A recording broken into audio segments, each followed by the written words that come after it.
Gracias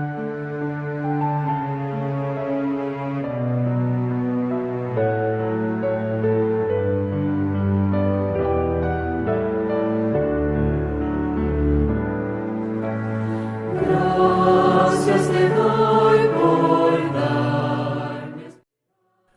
Bienvenidos y bienvenidas, mis queridos hermanos y hermanas, a este estudio que corresponde al día de hoy.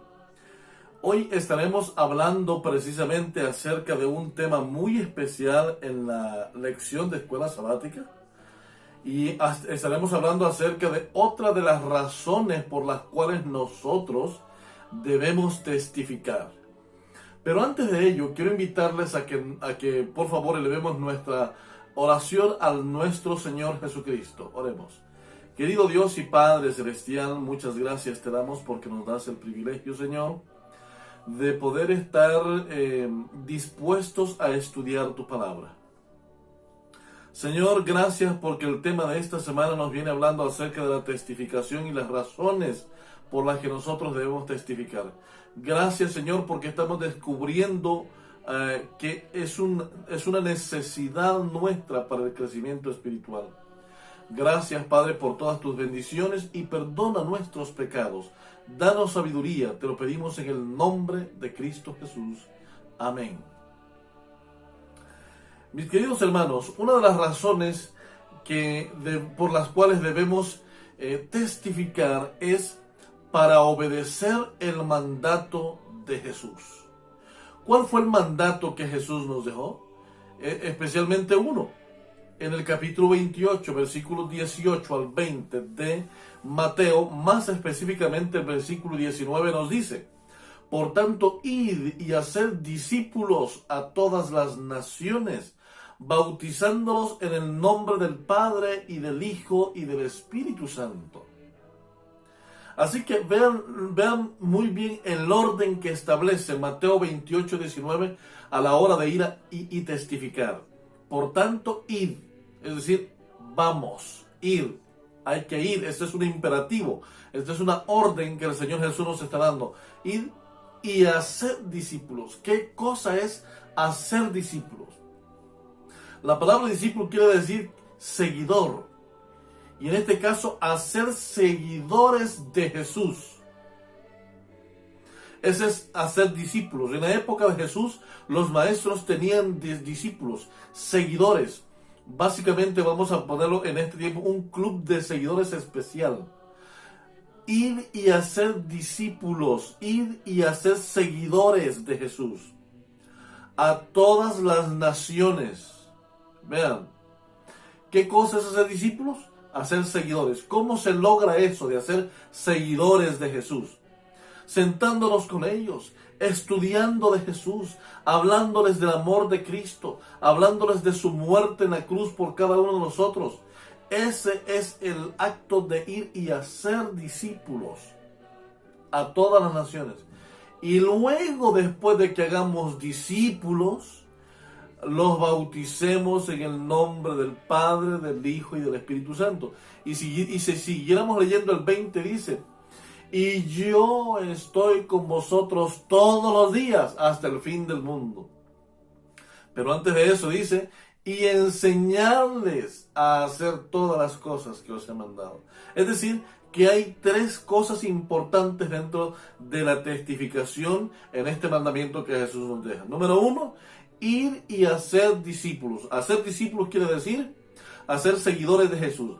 ¿Cómo? Hablándoles del amor de Cristo. Cuando les hablamos del amor de Cristo, las personas entienden entonces que Jesús es el único que nos ha amado en esta tierra. Una vez que ellos entienden el amor de Cristo y se enamoran de Cristo Jesús, el Espíritu Santo toca su corazón y hace que ellos se arrepientan y se entreguen a Cristo por medio del bautismo. Y una vez que ellos se han entregado a Jesús por medio del bautismo, entonces ellos entienden que una vez que están enamorados de Jesús, hay que cambiar de vida, hay que cambiar de estilo de vida. Y entonces enséñales todas las cosas que os he mandado. Y aquí yo estoy con vosotros todos los días hasta el fin del mundo.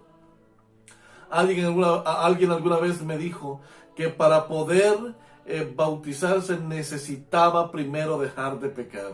Y yo le respondí, entonces tú lo que necesitas no es ser bautizado, porque si ya dejas de pecar antes del bautismo, ¿para qué te vas a bautizar? El bautismo significa perdón de pecados, renuncia a una vida antigua y el inicio a una vida nueva en Cristo Jesús. Pero para ello necesitamos estar enamorados de Jesús, conocer qué es lo que Jesús pide de nosotros y entonces estar dispuestos a bautizarnos para comenzar una vida diferente en Cristo Jesús. Dios desea fervientemente que ninguno perezca, dice 2 Pedro 3:9, sino que todos procedan al arrepentimiento. Miren qué interesante, que ninguno perezca. El Señor no quiere que ninguno perezca, sino que todos procedan al arrepentimiento. Tanto el comentario bíblico adventista como otros estudios nos implican, hacen énfasis en sino, es decir, que en ese sino de Pedro, de 2 Pedro 3:9, implica la intervención necesaria de Cristo Jesús como nuestro intercesor, como nuestro mediador en la salvación del ser humano.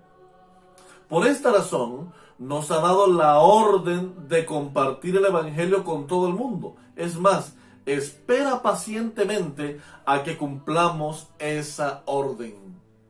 Qué interesante. A través de la historia, mis queridos hermanos, Dios ha escogido a hombres, a naciones y a pueblos, con el propósito de que diesen a conocer la salvación al mundo. Así que para la iglesia, descuidar o minimizar el mandato de Cristo es fallar en el propósito de su existencia y perder su llamado profético al mundo. El primer pueblo que fue llamado a predicar el Evangelio, si bien recordamos, fueron a los descendientes de Set. Entre ellos estaba Enoc, que Enoc sí cumplió fielmente el mandato del Señor. Matusalén también, Enoc también, fueron personas cumplidoras del mandato de Dios de predicar el Evangelio al mundo. Un Evangelio de esperanza, pero de juicio para quienes no aceptaran a Jesús. Resulta que la mayoría de las personas no quisieron aceptar a Cristo Jesús. Pasó el tiempo, llegó el diluvio y arrasó con todo lo que había en la tierra, especialmente todo aquello que no había querido aceptar a Cristo Jesús.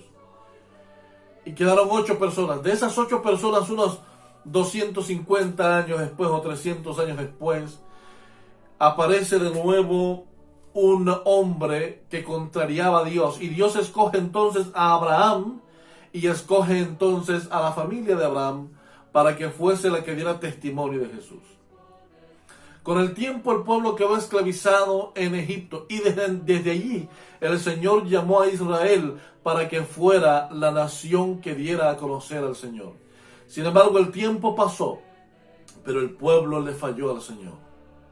Y en el cumplimiento de la profecía de las 2300 tardes y mañanas y la purificación del santuario, debe aparecer entonces un pueblo distinto, militante, elegido para el tiempo del fin, que lleve el mensaje a todas las naciones. Y a veces nos parece que somos parte de una pequeña burbujita, que no podemos contaminarnos con las cosas del mundo y que por eso no debemos ir al mundo a predicar. El Señor nos ha hecho un llamado grande de ir y hacer discípulos, de ir y dar testimonio, de ir y hacer seguidores de Jesús, de ir y de predicar del amor de Cristo. Pues vayamos, mis amados hermanos, no nos detengamos en ninguna de las cosas que el enemigo ha puesto para distraer al pueblo de Dios en este tiempo. Querido Dios, te damos gracias porque tú nos elegiste para poder testificar y para poder llevar el mensaje de tu evangelio. Permítenos cumplir con gozo esa tarea. En el nombre de Jesús. Amén. Jesús.